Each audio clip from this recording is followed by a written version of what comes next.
Halo klien-klien kami, hari ini kita akan mengisahkan tentang kisah klien kami di Baca Carita 3. Apakah cinta abadi akan bertahan abadi?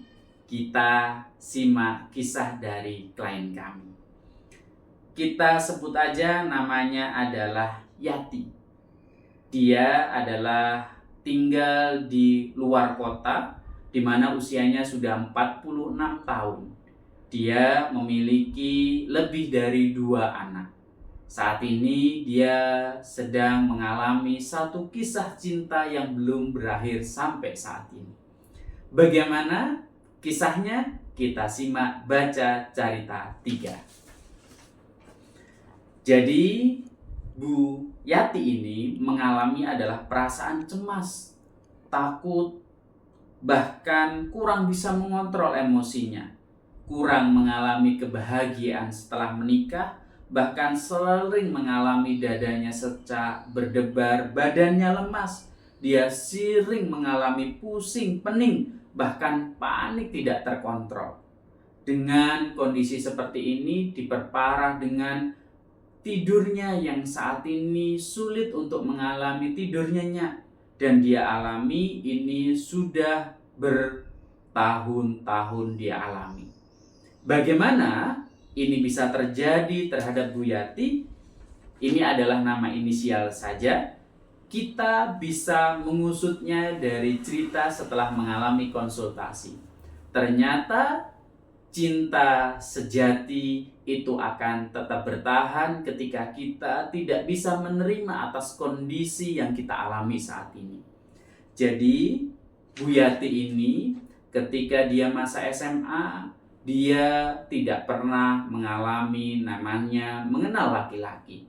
Dia selalu patuh dan taat atas perintah dari ibunya. Dia memiliki seorang orang tua yang otoriter. Ibunya selalu mendoktrin dia untuk patuh dan taat kepada apapun yang orang tua perintahkan.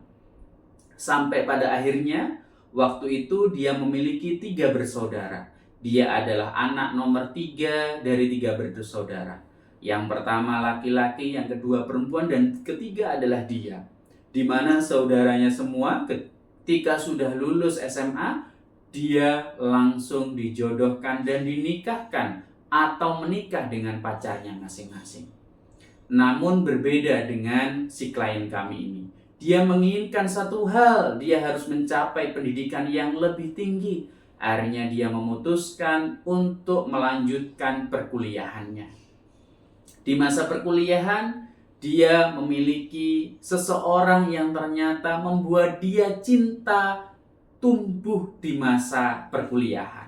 Sejak saat itu dia menjalani hubungan yang lebih serius, menjadi kita sebut pacar si klien kami.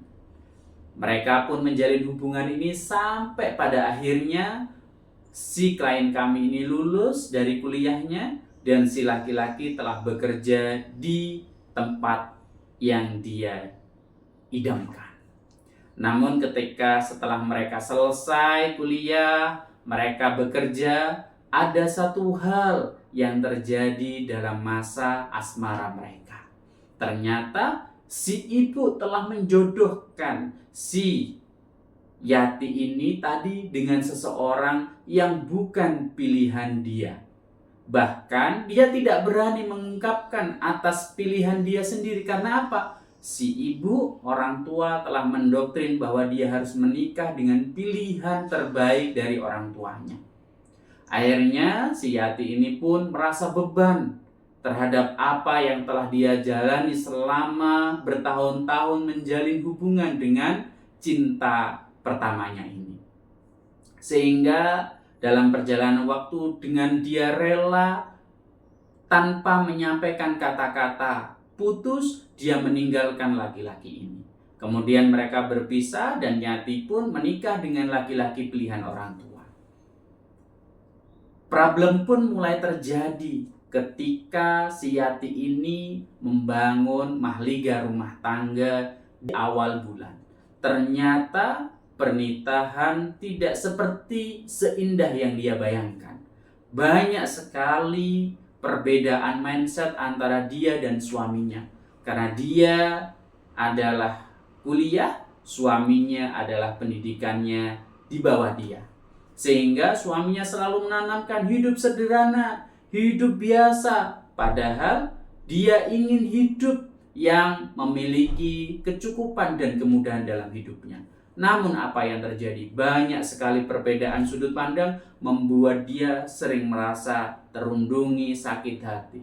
Alhasil dari perjalanan pernikahannya, dia sudah memiliki 3 anak, namun dia masih mengharapkan cinta pertamanya dia hadir dalam dirinya untuk membawa kebahagiaan. Dan ini muncul kembali ketika dia mengalami satu kisah dalam hidupnya. Ketika dia sudah berusia 46 tahun, dia menemukan kembali cinta sejatinya. Di saat itu di mana laki-laki yang menjadi cinta pertamanya hadir, di mana dia waktu itu sudah berpisah dengan istrinya. Dia mengatakan bahwa dia tidak bahagia dengan pernikahannya.